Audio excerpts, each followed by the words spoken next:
Nehru and socialism is tied towards democratic, egalitarian, cohesive, and interdependent social order. Nehru and socialism की in depth understanding and impartial analysis के लिए ये आवश्यक है कि हम उदारवाद, पूंजीवाद, मार्क्सवाद एवं लोकतांत्रिक समाजवाद को लेटर एंड स्पिरिट में प्रिजुडिसेस से फ्री होकर समझने का प्रयास करें। उदारवाद ये जेनरोसिटी या उदारता का सिनोनिम नहीं है, बल्कि ये मिडिल क्लास वर्ल्ड व्यू का रिफ्लेक्शन है, जहाँ व्यक्ति और व्यक्ति की लिबर्टी को सर्वाधिक महत्व दिया जाता है। यह विचारधारा इस आधार पर आधारित है कि व्यक्ति विवेकशील है, निर्णय में मीन्स डिसीजन मेकिंग में सक्षम है। इस स्थिति में उसके हित में यही सर्वोत्तम होगा कि उसे चयन का अधिकार मिले। इंडिविजुअल और इंडिविजुअल की पर्सनल लिबर्टी के लिए रूल ऑफ लॉ आवश्यक है, अर्थात डेमोक्रेसी या लोकतंत्र उदारवाद का डीएनए है, उसकी एक्सप्रेशन है, मैनिफेस्टेशन है। पूंजीवाद उदारवाद की प्राणवायु लिबर्टी का आर्थिक डायमेंशन मीन्स इकोनॉमिक लिबर्टी पर आधारित है। यह आर्थिक दर्शन जहां उत्पादन के साधनों संसाधनों पर व्यक्ति के निजी स्वामित्व को स्वीकार किया जाता है। यह उत्पादन की एक विशिष्ट प्रणाली है जिसकी इंस्पिरेशन है अधिकतम लाभ को सुनिश्चित करना एवं उत्पाद की गुणवत्ता और अधिकतम मुनाफे के लिए प्रतिस्पर्धा को आवश्यक समझा जाता है। आर्थिक क्षेत्र में राज्य की भूमिका या यूं कहें कि राज्य का कोई हस्तक्षेप नहीं हो। In other words laissez faire, जहां invisible hand of market forces producer, labour and consumer के हितों को इम्पार्शियलिटी के साथ कोऑर्डिनेट करेगा। दूसरे शब्दों में state of equilibrium in economic life को सुनिश्चित किया जाएगा। पूंजीवाद एवं व्यक्तिवाद का खंडन या वैकल्पिक मार्ग है समाजवाद। समाजवादी विचारकों के विचार में समाज में व्याप्त आर्थिक विषमता, सामाजिक विभेद, शोषण आदि का मूल कारण पूंजीवाद है। इनका आर्थिक समानता पर एम्फेसिस है। इन विचारकों के अनुसार आर्थिक व्यवस्था या उत्पादन के साधनों पर स्टेट या सरकार का नियंत्रण होना चाहिए। समुदाय, आर्थिक समानता, सहयोग, सामाजिक वर्ग, सामूहिक स्वामित्व समाजवाद के इसेंशियल एलिमेंट्स हैं। समाजवाद के सार को रूसो के शब्दों में इस प्रकार उद्घाटित किया जा सकता है कि कोई इतना अमीर ना हो कि वह दूसरों को खरीद ले और कोई इतना गरीब भी ना हो कि स्वयं को बेचने के लिए विवश हो जाए। मार्क्सवाद एक मल्टी डायमेंशनल आइडियोलॉजी है। इसका एक डायमेंशन है Karl Marx interpretation of socialism, अर्थात समाजवाद की कार्ल मार्क्स द्वारा की गई व्याख्या और उस पर आधारित विचारधारा। एक अन्य डायमेंशन राजनीतिक चिंतन में उत्पादन के साधनों पर सामूहिक स्वामित्व द्वारा एक वर्ग विहीन, राज्य विहीन, साम्यवादी आदर्श के साकारीकरण की ओर अग्रसर एक आइडियोलॉजी। इनके आर्थिक वितरण का आधार है अपनी कैपेसिटीज के अनुरूप कंट्रीब्यूशन और अपनी नीड के अनुरूप प्राप्ति। डेमोक्रेटिक सोशलिज्म समाजवादी आदर्शों, उद्देश्यों की प्राप्ति का ग्रेजुअल, क्रमिक, पीसफुल, शांतिपूर्ण, कॉन्स्टिट्यूशनल, संवैधानिक एवं डेमोक्रेटिक लोकतांत्रिक पाथ। ये पूंजीवाद एवं मार्क्सवाद की वैचारिक अतियों के बीच का एक मध्यम मार्ग है। यह एक गोल्डन मीन है। इकोलॉजिकल टर्म्स में कहें तो इकोटोन का रिफ्लेक्शन है। In ecology, ecotone reflects biodiversities incredible richness, एक fertile zone. Foremost freedom fighter, one of the tallest leader among first rank of India's freedom struggle, Nehru ने इंडियन नेशनल मूवमेंट को socialist vision देने का प्रयास किया। इन्होंने नेशनलिज्म एंड सोशलिज्म को integrate कर, जहां एक और नेशनलिज्म को इंक्लूसिव बेस प्रदान करने का प्रयास किया, वहीं समाज को समाजवादी दिशा में ट्रांसफॉर्म करने के प्रयासों को मोमेंटम दिया, उनको कैटेलाइज किया। भारतीय परिस्थितियों में जहां समाज की वास्तविक संरचना, एक्चुअल स्ट्रक्चर कैपिटलिस्ट था, 2 सेंचुरीज के ब्रूटल कॉलोनियल एक्सप्लॉयटेशन की बैकग्राउंड, इलिटरेसी, पॉवर्टी, जीनोसाइडल फेमाइन्स, हंगर की पृष्ठभूमि वाले नव स्वतंत्र राष्ट्र में नेहरू ने समाजवाद को एक इवेंट, एक इंसिडेंट के रूप में नहीं, एक प्रोसेस के रूप में अडॉप्ट किया। नेहरू का यह दृढ़ विश्वास था कि civil liberty and universal adult franchise, सार्वभौमिक वयस्क मताधिकार समाजवाद के आधार है, उसकी बैकबोन है। ये इनसेपरेबल है, अविभाज्य हैं। उनके विचारों में समाजवाद के लिए डेमोक्रेसी इसेंशियल है। वहीं समाजवाद रियल डेमोक्रेसी की, समाजवाद के बिना रियल डेमोक्रेसी की जड़ें एस्टेब्लिश नहीं हो सकती। सोशलिज्म एंड डेमोक्रेसी के इनसेपरेबल इंटीग्रेशन को इन्होंने इकोनॉमिक डेमोक्रेसी के रूप में संबोधित किया है। नेहरू के समाजवाद में पश्चिम के पूंजीवादी विकास एवं पूर्व के समाजवादी विकास का मेल नहीं, बल्कि नेहरू का समाजवाद अपने आप में एक नवीन वैकल्पिक मार्ग था, जहां पश्चिम के राजनीतिक लोकतंत्र एवं पूर्व के इकोनॉमिक डेमोक्रेसी को क्रिएटिव वे में कोऑर्डिनेट करने का प्रयास किया गया था, जिसका एसेंस, स्पिरिट या यूं कहें कि सार था लोकतांत्रिक सहमति से समाजवाद के आइडियल्स को रियलाइज करने का एक क्रिएटिव प्रयास। वहीं पूंजीवादी विकास में आर्थिक मुनाफे की सर्वोच्चता, संग्रहण की मानसिकता, आर्थिक विषमता, एकाधिकारवादी प्रवृत्तियों के प्रभुत्व एवं आर्थिक संसाधनों के अलाभकारी संकेंद्रण की इन्होंने आलोचना की। समाजवाद में सिविल लिबर्टीज एंड डेमोक्रेसी की अनुपस्थिति के प्रति इनकी असहमति की अभिव्यक्ति ये एस्टेब्लिश करती है कि ये एस्टेब्लिश्ड आइडियोलॉजीज, या यूं कहें कि एस्टेब्लिश्ड आइडियोलॉजीज इनके लिए इंस्पिरेशन थी, या इंस्पिरेशन का एक सोर्स थी, इनके लिए अनुकरण का मार्ग नहीं। जनसहमति एवं सक्रिय जनसहभागिता से समाजवादी रूपांतरण का इनका विचार एक लॉन्ग टर्म स्ट्रेटजी पर बेस्ड था।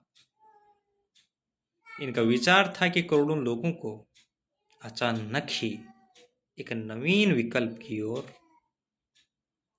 विमर्श के लिए मोड़ना और सैकड़ों हजारों वर्षों से जिस सोशल फैब्रिक में वे रह रहे हैं वहां से उखाड़ना इतना आसान नहीं होता है। इंडियन नेशनल मूवमेंट के मास नेशनलिज्म के उभार के क्रम में नेहरू का ये विचार दृढ़ होने लगा कि रूलिंग क्लास को कोर्सी वे में हटाया जा सकता है, लेकिन राष्ट्रपिता गांधी के प्रभाव में उन्होंने इसे आत्मसात कर लिया कि समाजवादी समाज का उद्देश्य अहिंसा और शांतिपूर्ण तरीकों से अचीव किया जा सकता है।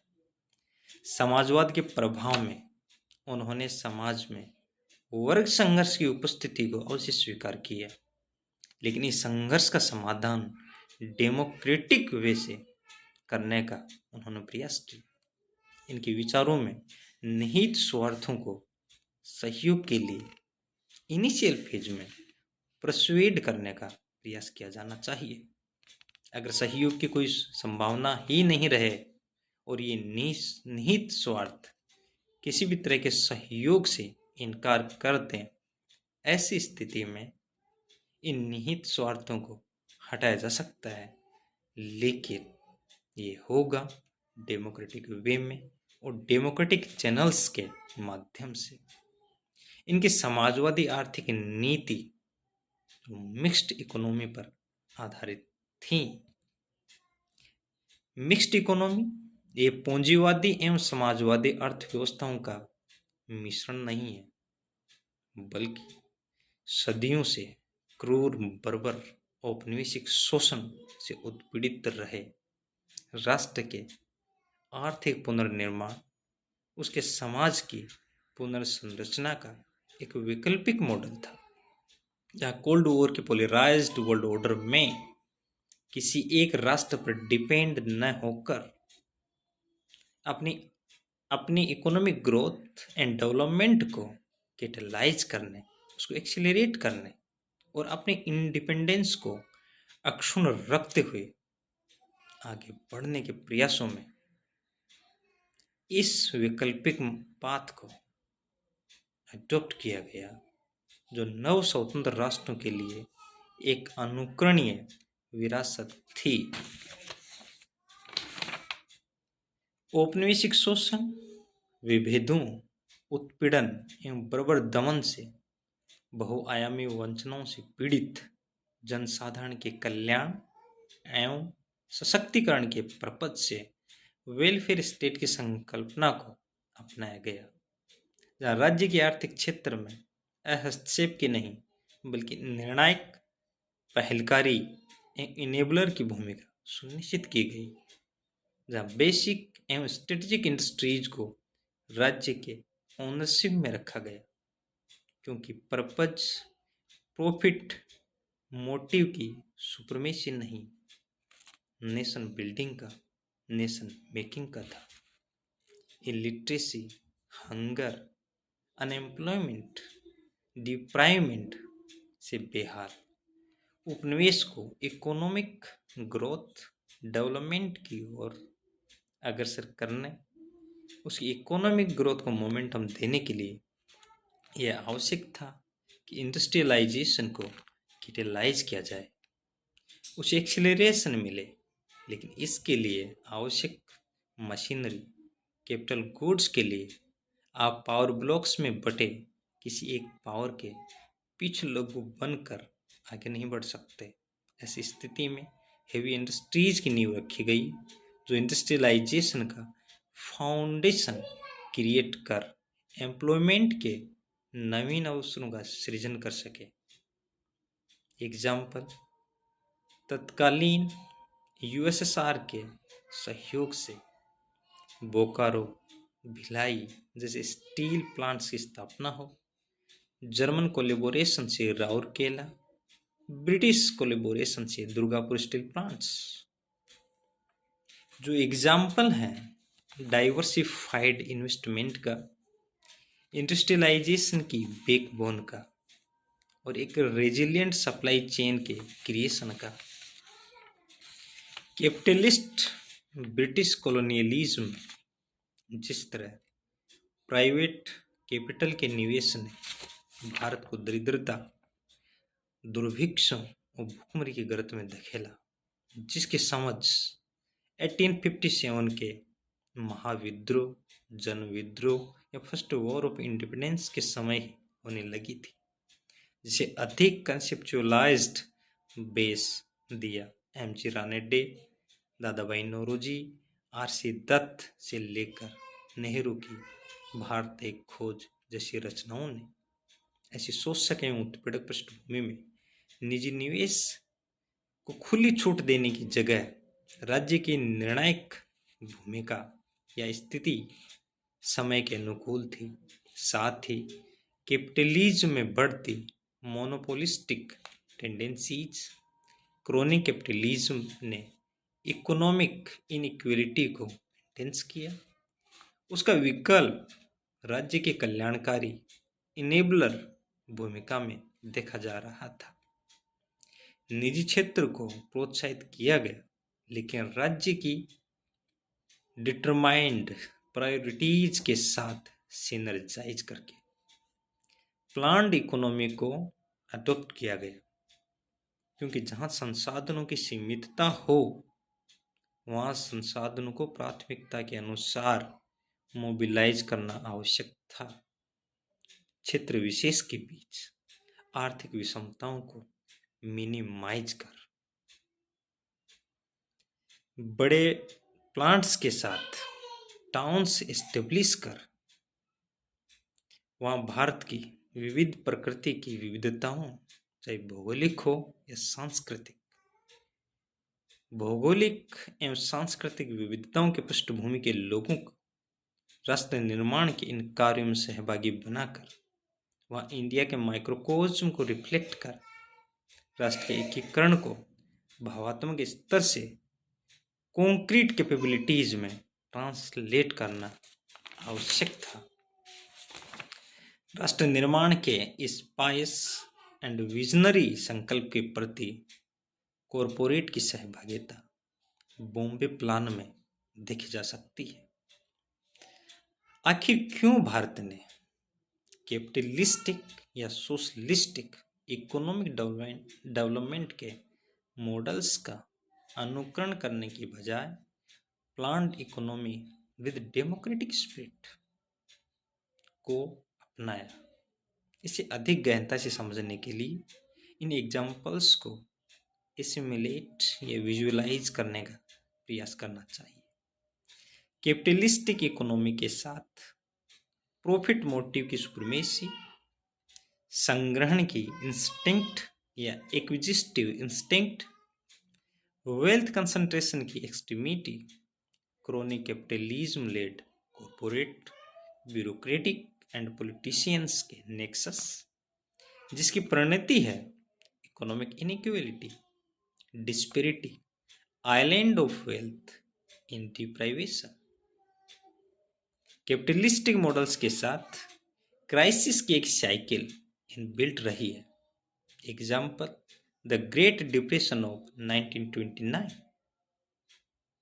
और इस द ग्रेट डिप्रेशन ऑफ 1929 के इस वैश्विक महामंदी को एड्रेस करने के लिए जिस पॉलिसी को अडॉप्ट किया गया उसमें स्टेट की डिसाइसिव भूमिका रही, वो भी उस नेशन में जो कैपिटलिस्टिक डेवलपमेंट मॉडल का एक पुरोधा था। इसी की पैरेलल प्लान्ड इकोनॉमी की एग्जेम्पलरी अनप्रेसिडेंटेड ग्रोथ यूएसएसआर की पृष्ठभूमि 1973-1979 ऑयल शॉक्स या ऑयल क्राइसिस से प्रेरित इकोनॉमिक डिसरप्शन हो, 1997 का एशियन फाइनेंशियल क्राइसिस हो, 2007-08 ग्लोबल फाइनेंशियल क्राइसिस, जिसके पश्चात यूरोजोन सोवरेन क्राइसिस डेवलप हुआ, Brexit, unfolding of pandemic led disruption of supply chains, ये एग्जाम्पल है कैपिटलिस्टिक मॉडल ऑफ डेवलपमेंट के।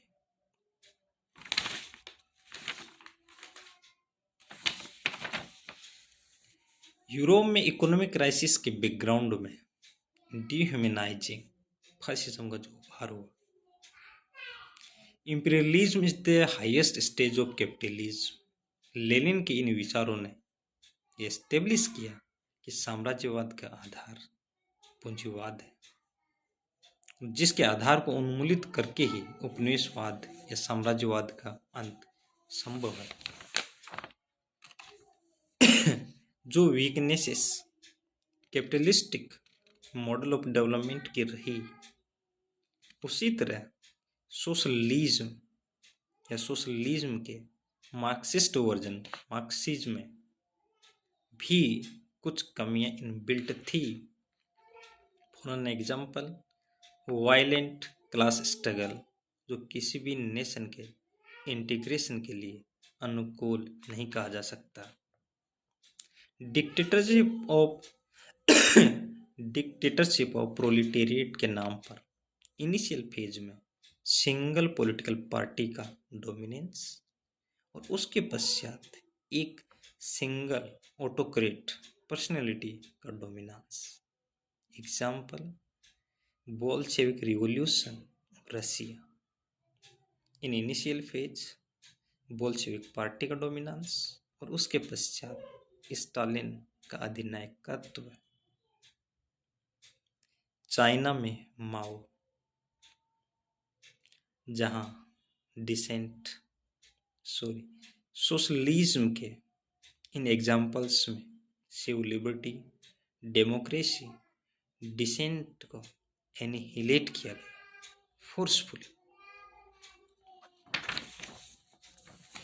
स्टालिन के समय फोर्स्ड एग्रीकल्चरल कलेक्टिवाइजेशन के कारण लगभग 2 से 6 मिलियन लोगों की मौत हुई। माओ के समय उसकी great leap forward policy cultural revolution के नाम पर क्रमशः जो जिनोसाइडल फेमाइंस क्रिएट किए गए और वैकल्पिक विचार रखने वालों को जिस तरह से एलिमिनेट किया गया, वह अधिनायकत्व की बर्बरता के एग्जाम्पल हैं। माओ के समय लगभग 5 से 7 करोड़ लोग मारे गए। स्टालिन और माओ की नृशंसता हिटलर से इसी अर्थ में भिन्न है कि यहाँ किसी एक एथनिसिटी को एनिमिलेट करने की जगह डिसेंट या ऑल्टरनेटिव व्यू रखने वालों को एनिहिलेट किया गया।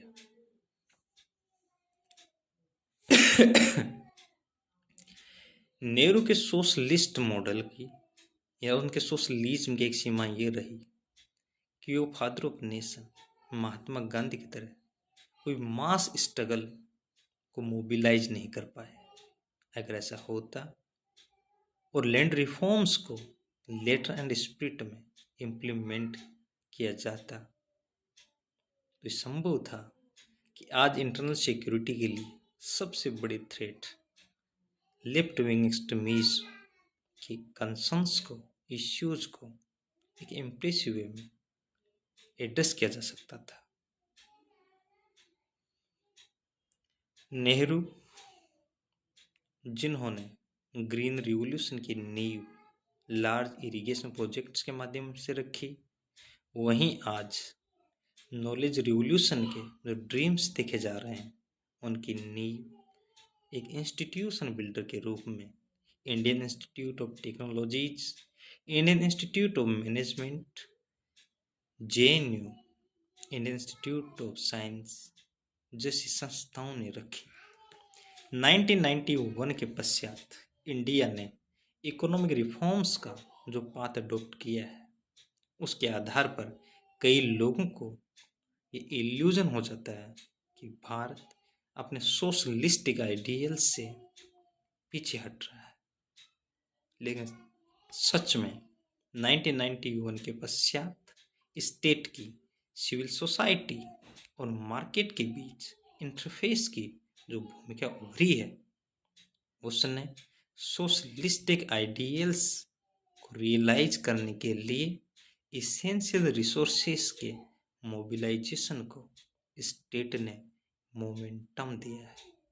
भारत के कंटेक्स्ट में समाजवाद, जिसका पर्पज है सोशल जस्टिस, और सोशल जस्टिस अपने आप में इतनी वृहद संकल्पना है जिसमें legal, social, political and economic justice समाहित है। जस्टिस ही है जो एक नेशन को एक समाज को जोड़ती है।